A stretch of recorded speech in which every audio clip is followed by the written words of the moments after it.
পরিমাণে মাছ উঠেছে দেখুন বন্ধুরা, দেখুন এটা পুকুরে ফেলা হবে। তো হ্যালো বন্ধুরা, আবারও চলে আসলাম একটা নতুন ব্লগ নিয়ে। তো আপনাদের দেখাবো আজকে এই পুকুরে আমরা মাছ ধরবো, সেই জন্য মনি ভাই নিচে নেমেছে কঞ্চিপালা যা আছে পুকুরে সেগুলো তোলার জন্য। তো আপনাদের দেখাবো যে কী মাছ এখানে ওঠে। দেখুন এই পুকুর, সঙ্গে থাকবেন। সো বন্ধুরা দেখলেন মনি ভাই পুকুরে পালা তুলছিল, তো এখন পুরোটা মেখে নিচ্ছি পুকুরে ফেলার জন্য। দেখাবো আপনাদেরকে কাজটা কি আছে। দেখুন বন্ধুরা, মনি ভাই কুড়ো ফেলে দিচ্ছে পুকুরে মাছ আসার জন্য।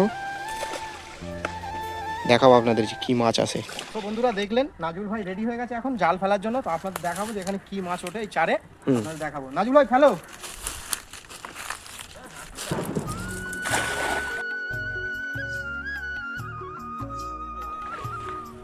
বন্ধুরা দেখুন বন্ধুরা কি পরিমাণে মাছটা পড়েছে জালে। দেখুন বন্ধুরা সব মাছগুলো লাফালাফি করছে, কত মাছ একসাথে পড়েছে। দেখুন বন্ধুরা এই চার করার এইটাই মজা।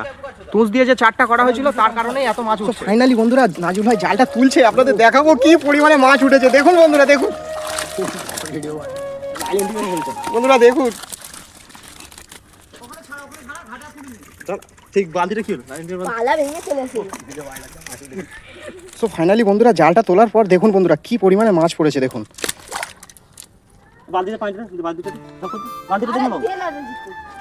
দেখুন বন্ধুরা কুড়োর চার কি কাজের। সো বন্ধুরা আজকে এত দূরই দেখা হচ্ছে অন্য কোনো ভিডিও। আমাদের ভিডিও যদি ভালো লেগে থাকে অবশ্যই লাইক আর সাবস্ক্রাইব করে যাবেন।